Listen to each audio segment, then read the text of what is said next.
now. I'm Davina. This is Hobart. Can you guys hear us? Nothing, huh? Test test 1 2 3, huh? This is Hobart. Can you guys hear us? Oh yeah, it looks like it's working. Nothing, huh? It's working. Okay, don't touch anything on the desk. Looks like it's working.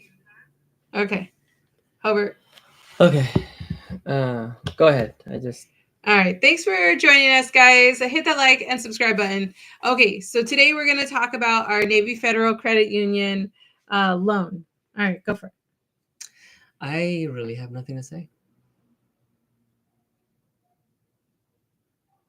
All right, guys. It's kind of due to technical difficulties, we have to kind of start this whole thing all over again. But just to kind of somebody requested and they wanted us to go through the whole process, the loan process. And what we want to tell you is how we experienced the loan process coming here to Philippines. Now, there's different ways that you can go about this, but what we're going to tell you is how we set ourselves up for success before we even started that loan process. And how do we do that? Prior to coming to the Philippines, we got a Philippine loan. No, a Philippine bank account. So we opened up a national Philippine national bank account while we were in the States, and we were able to like establish an account. That was like a really good part of our pre like planning. Okay. So once that's done, the second thing that you want to do is if you're planning to go through Navy Federal, right? If you have background in military, go through Navy Federal, and you want to establish that bank account before you come here to Philippines. That is key because that prevents you from having to send in documentations, fax things. Because once you have the Navy Federal application, you can communicate with Navy Federal through the app, email, and it's a secure, it's a secure email, basically. It's a messaging system. And so what happened is that after we were here for about 3 days, 4 days, we started looking at vehicles, and we went to we looked at Toyota, we looked at Mitsubishi, and ultimately we ended up deciding to not buy to buy a Ford, right? A Ford Everest, uh, a Ford Everest, and it was a Ford Everest Wildtrak.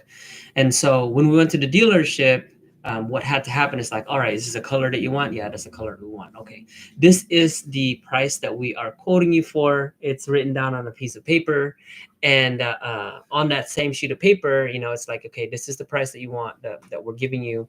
It's got the engine number, the chassis number, the VIN number. It's got the color of the vehicle. It's got the name, the model, and all these things. And my son is just trying to sneak over there. He's trying to be a sneaky monkey, but I saw him.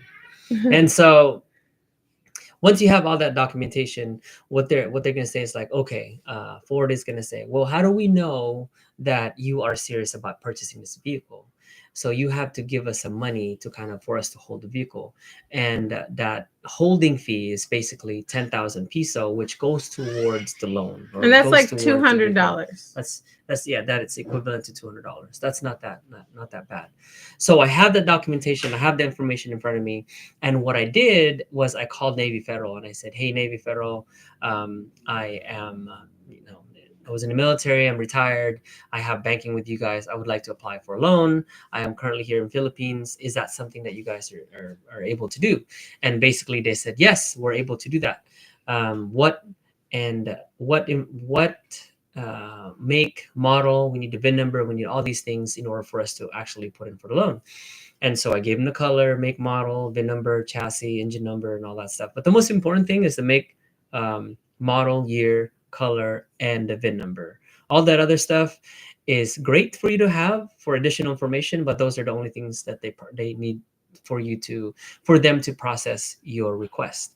About 3 to 5 days later, after they filled that request, and this is the reason why you need to establish yourself with Navy Federal before you get here, is that they already had all of my information.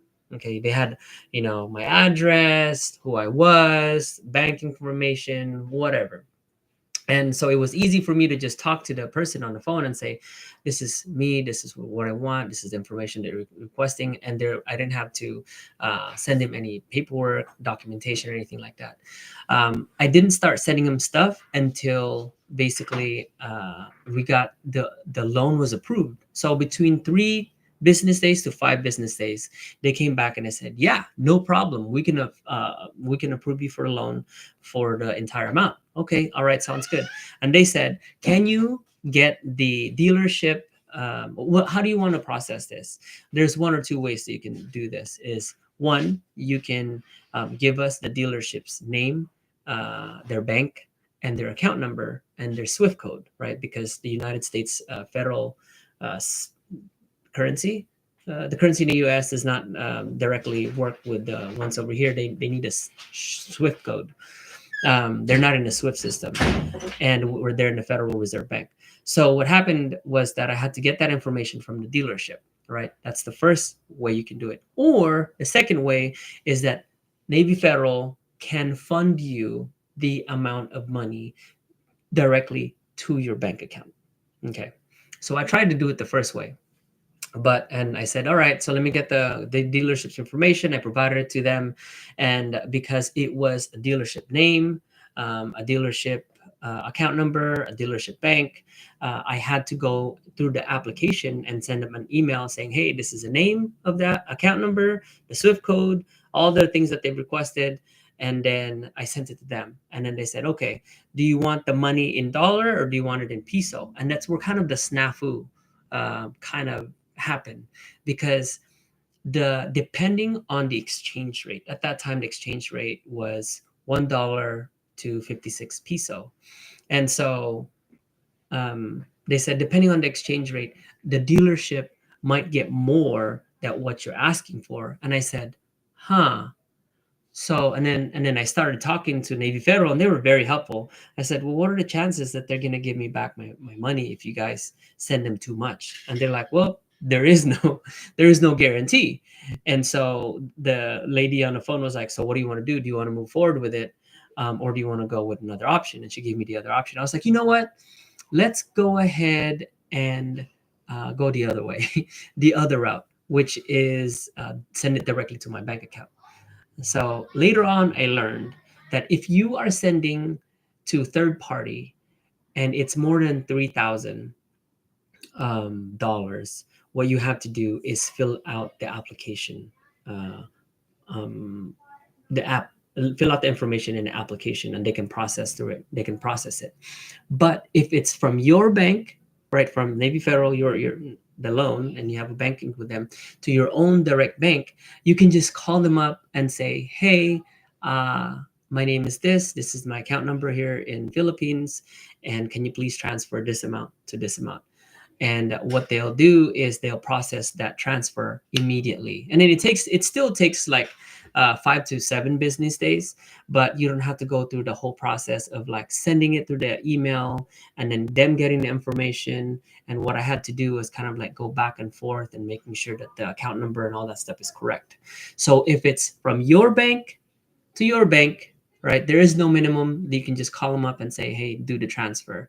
But if it's your bank in the US, right, Navy Federal Bank, to a third party, if it's more than 3,000, what they have to do is you have to go through the portal, the application, and send it an email requesting that. If it's more than 3,000, if it's less than 3,000, you can just call them up and then they can do the confirmation right away. Now, something that I also learned is that you can cancel the process up to 30 minutes after you said yes. Anything after 30 minutes, you can't undo the process. All right. And so it wasn't a problem at all. So after the loan was approved 3 to 5 days, and I started the process of kind of like, hey, let's do the transfer. It took about 5 to 7 days before I got the money into my account. So when I got the money into my account, I tried to do bank to bank, right? My Philippine National Bank to, I think, BPI here in Philippines, which is a dealership account. For whatever reason, it wasn't working out. I was gonna have to go to the the bank anyways. So what I decided to do after talking to the dealership is they said, hey, why don't you just do a cashier's check or a bank manager's check? And what I learned is it's the same as a cash basically, because what happens is when you go in there and you have a manager's check written into your name or whoever it is, they actually withdraw that amount from your bank account and then they put it in the check. And if you lose that check, you're done. All right. So you have to be very careful when you do that. So I took that check from the bank. I tried to deposit that check at a BDO or BPI at the time, and they weren't taking it. They said, unfortunately, we cannot process your stuff right now. We won't be able to process it until tomorrow because the bank system is down. And I said, and we needed a car. And we needed a vehicle that day. So what I had to do was call the dealership and I said, look, can I just drop off the check to you guys? So that's exactly what I had to do, was kind of drive 2 hours to Baguio, Ford Metro Baguio, and I dropped off the check. They said, okay, well, we will see if the check goes through tomorrow. If the check goes through tomorrow, then we will deliver your vehicle in a couple of days. So that went through. And once the check went through, I got a text message from the manager and he was like, hey, the check went through. What we're going to do now is ask you a few questions. What other stuff, like what color do you want your tint to be? Do you want it to be light, medium, or dark? And I said, this is what I want. This is specifications. Great. And Ford Metro Baguio threw in a window visor, like the rain thing right on the side of the windows. I thought they were going to throw in more. Like I really thought I was going to get an umbrella or something. Unfortunately, I didn't get a bag of rice. I didn't get an umbrella. Right. But it's okay.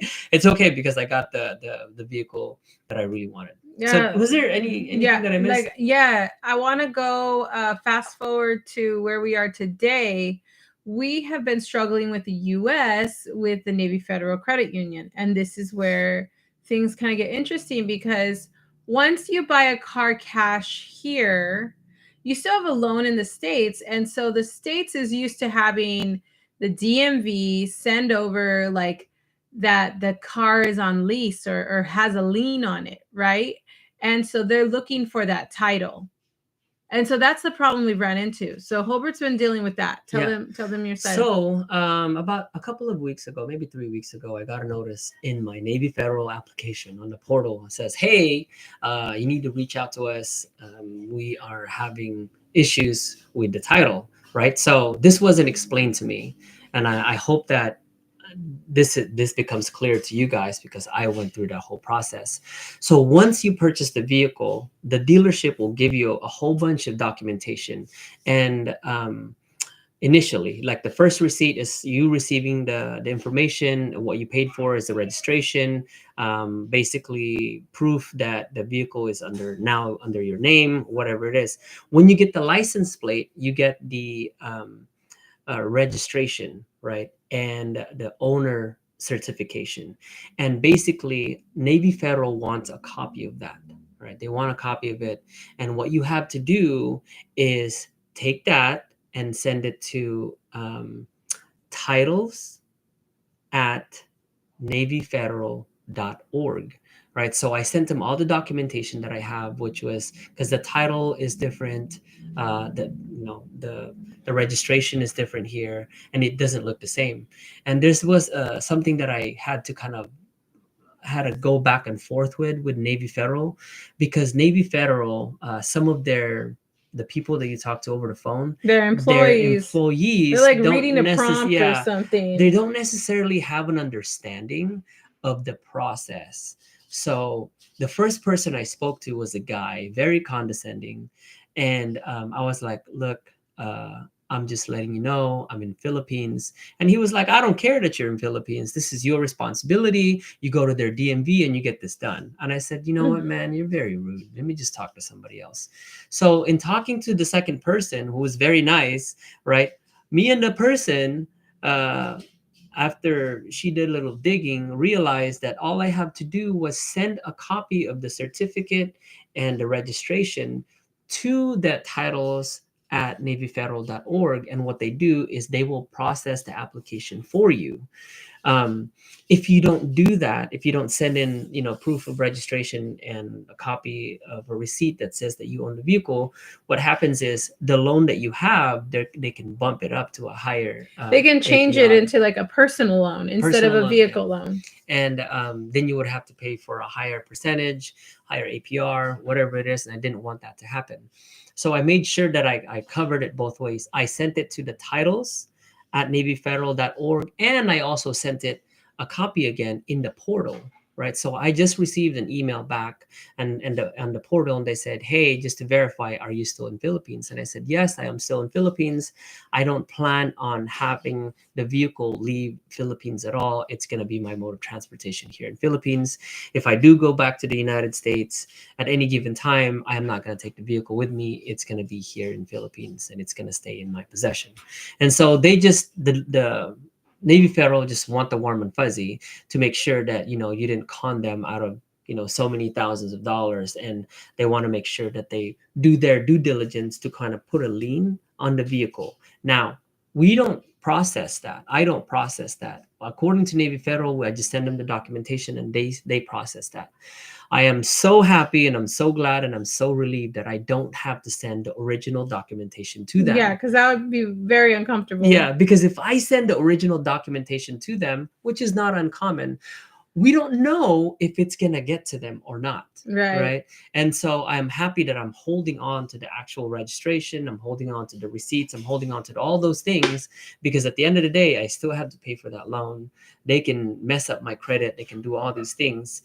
And so I don't want to lose the original, because what I'm told by the dealership is once you lose that original, there goes your proof. That's it. There's nothing else you can do other than, hey, well, yeah, you got it registered under your name, but if you don't have the original, then you don't have the proof.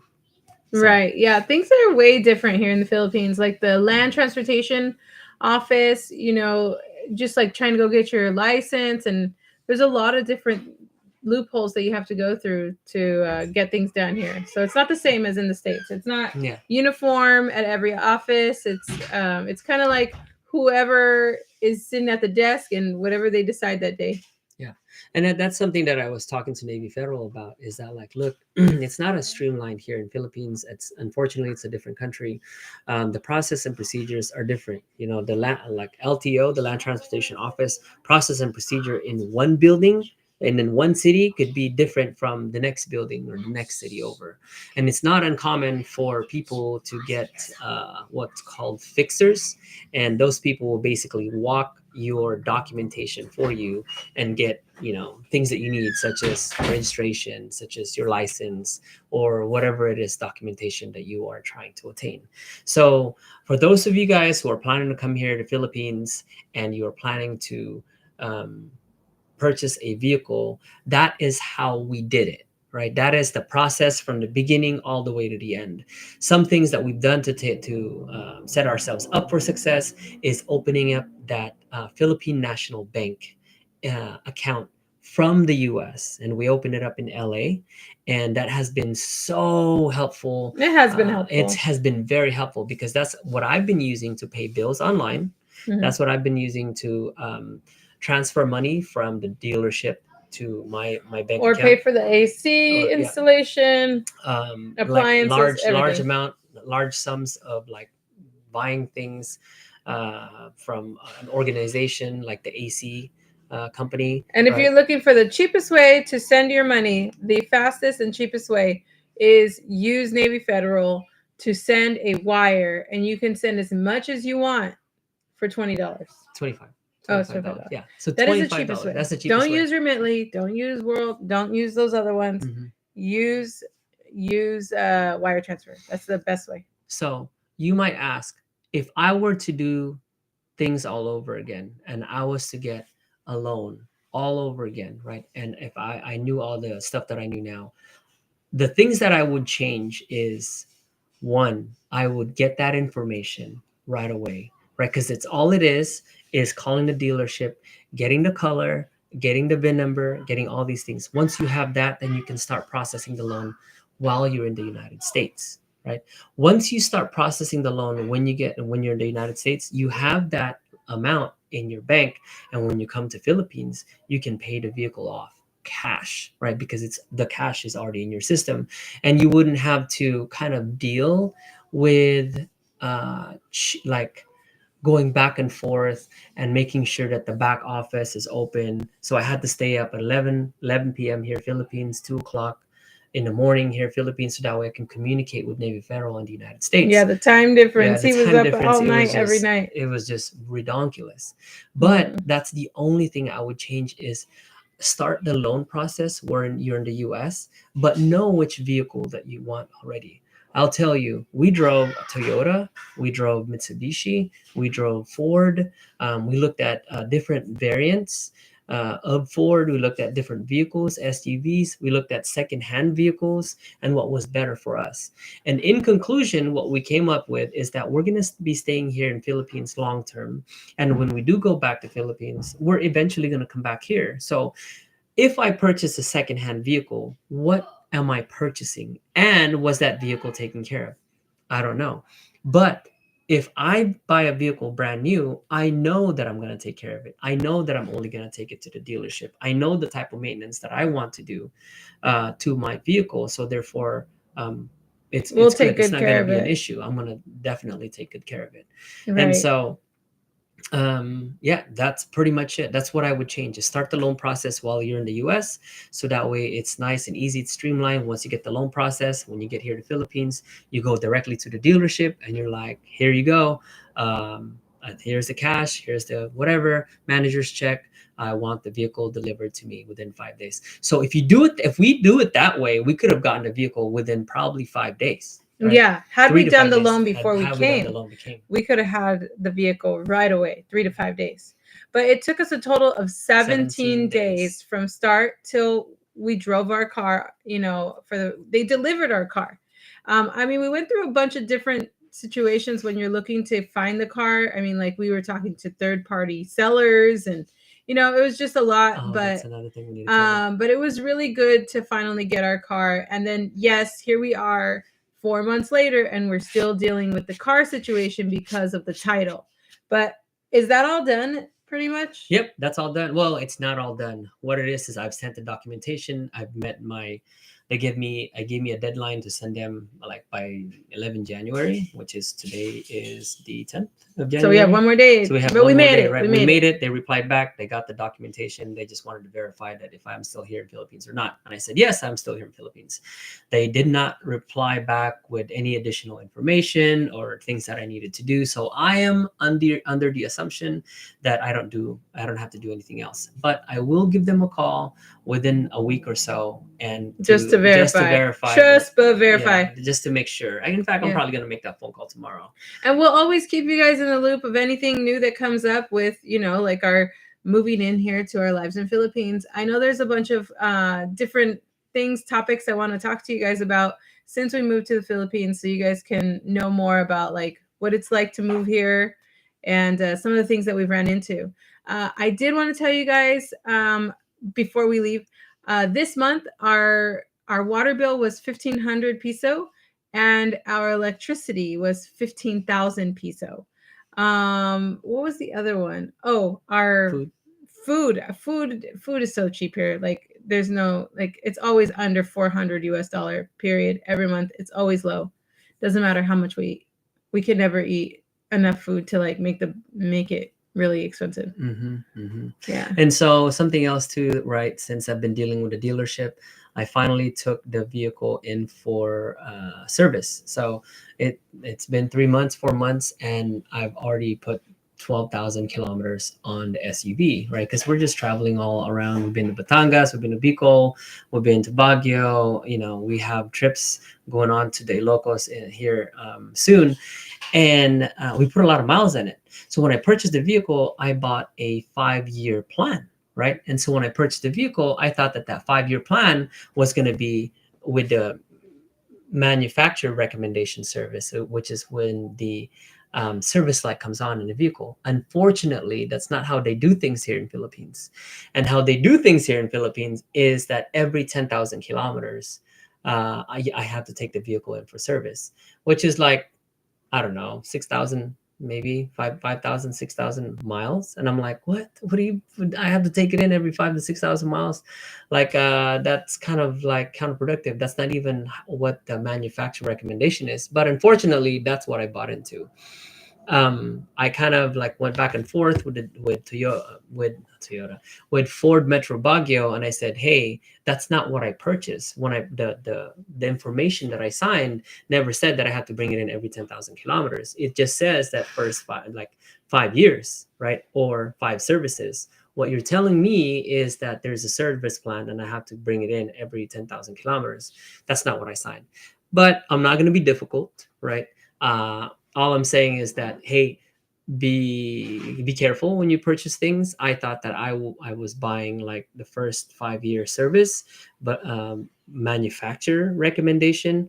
But what I bought was the first 5 year service dealership recommendation. Now the manufacturer and dealership recommendation for services can be totally different, but I feel like I'm getting the short end of the stick, because you're not, upon my research, you're not supposed to be doing um, services, oil changes on the vehicle until the service light inside the vehicle comes on. And that's one of the argument that I had is like, why are you guys telling me as a dealership to bring in my vehicle every 10,000 kilometers when the manufacturer, Ford, put a service light on there that tracks when the engine life or the engine oil needs to be replaced? And they said, well, blah, blah, blah, this is what happened. I just said, okay, that's fine.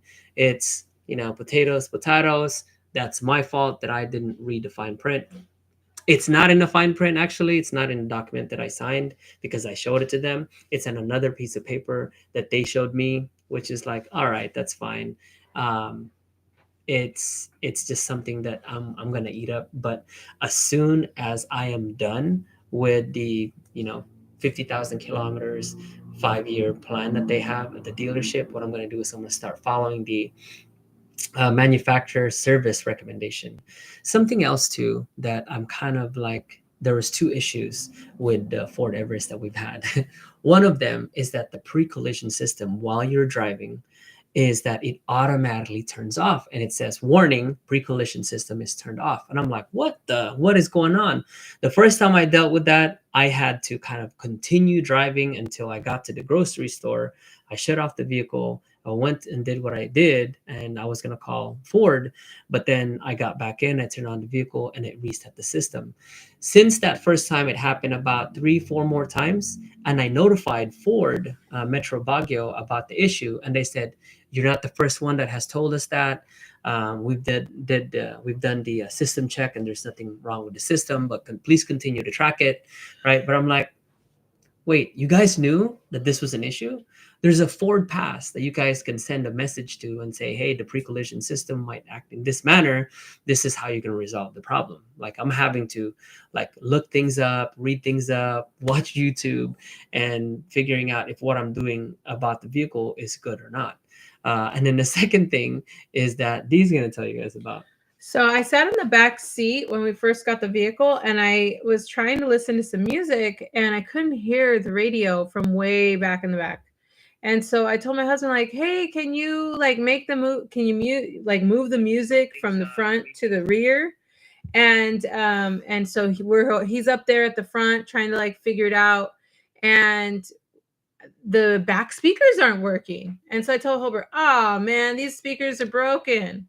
So I went to the dealership. I said, hey, my second issue is this, right? I said, the third row seat speaker area where the holes are, we can't hear anything in them. So they were like, oh, okay, we'll look at it. So after being in the service for like 6 hours, they come back at the end and they're like, hey, we just want to let you know, none of the variants here in Philippines actually have speakers in those holes. It's just for aesthetics. I'm like, dude, Ford, what is going on, dude? Like, how are you going to put like little holes back there? It's like fake speakers. And, well, it's like where, and what the dealership told me is that that's where speakers go if you want to upgrade or add speakers. And I'm like, okay, so it's obviously I didn't buy the top of the line, but I'm supposed to have top of the line perks when you buy the Wild Track. Unfortunately, that didn't happen. And what I'm being told is that if I want to add speakers, I would have to pay for additional money. Or add aftermarket speakers, which I'm not going to do that. I'm not going to do that. No. Yes. Another thing too, though, hit the like button, guys. another thing too about the Ford Everest is that the tire that it comes with, and maybe it's my driving, maybe it's the roads, maybe cheap tires. It's the tires, right? But I've had to change the tire four times already. We've had 4 flats. Yeah, and in less than 4 months. So the kids and Davina were all getting superstitious. They're like, "It's your white shirt." Every time he wears a white shirt, he has to change a tire. So this last vacation, I did not take the white shirt on purpose, and we still got a flat. Yeah, and we still got a flat. But you know what though? Now I can get my tire changing into like 7 to 10 minutes. Well, I was gonna say he gets his tire changing badge. The one expert. Yeah, he's an expert. Like I'm a Boy Scout. No, like soldier. Like no, 88 Mike rodeo. You got the expert. So I just the vehicle is nice. The ride is phenomenal. It goes through bumps, really cool. I think that's one of the first things that I'm going to replace on the vehicle. Tires is the tires. I want to add Meteor tires on there. We need better tires. And I am doing research right now, and there's a whole bunch of people here in Philippines that are putting. I think the tire size right now is 265 55 R20. All right, and so I want to change it to either 275 55 R20 or 285 55 R20. I just want to make sure that I put it. I don't know if you guys know like which tire would be better on would fit the Everest. Please let me know. Put it on the comment section because I want to replace it. I mean, and the thing is too, something that I'm like in the back of my mind, I want to get as big of a tire that I can put on the that fits on the wheel well, but at the same time it needs to fit the spare tire, like what I mean, it needs to fit that's I can't just get too big like that. It might fit the wheel well, but then it doesn't fit the spare tire. Well, I mean, if you go big, then you don't have to worry about no flats. No, no. As many times that I have had to change the tire already, we need to have the spare tire. It doesn't even matter. And because think about it, what was we've usually drive at nighttime. What is the latest at night that I've had to change a tire? Late at night. It was like 9:30 at night. No, maybe that one time in Pugo. Yeah. Pugo Adventure. We have been changing tires in the dark. Yeah. So I've had to change a tire around 12:30, 1 o'clock in the morning. And so, no, I am not. That's not a compromise. Not a compromise. I need a spare tire. I think that with that spare tire, what I'm going to have to do though, if we increase, because it's going to increase the height level of the vehicle, so I'm going to have to make it wider, do the offset. I might have to invest in put the tire on the top. No, we need a roof rack for that. But we are going to get a roof rack. But I need to get a higher jack so that way I can actually get the tire off the ground. That's true. Because if the clearance is higher, the jack that we have now that comes with the vehicle might be worthless. Okay. Well, it seems like we need to go put these kids to sleep. So we still need to take care of our personal hygiene for the night. All right, guys. Well, that is it. Today we pretty much walk you through the process of not only purchasing which vehicle, the issues we've been having a vehicle, issues we've had with a dealership, the process of us getting a loan through Navy Federal, and what we will do differently. If you guys have any questions at all, or there's a topic that you guys want us to cover, please let us know. I do want to let you guys know that if you are thinking about moving from the United States or anywhere else around the world to here in Philippines, as a father, as a husband, and I have 2 little kids, it has been the best decisions I have made for my family.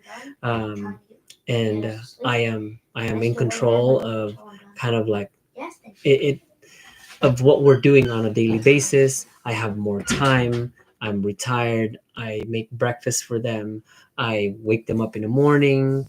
I put them to sleep. I read them books. I take them to school. We pick them up for lunch. We spend time at lunchtime. We take them to school again after lunch.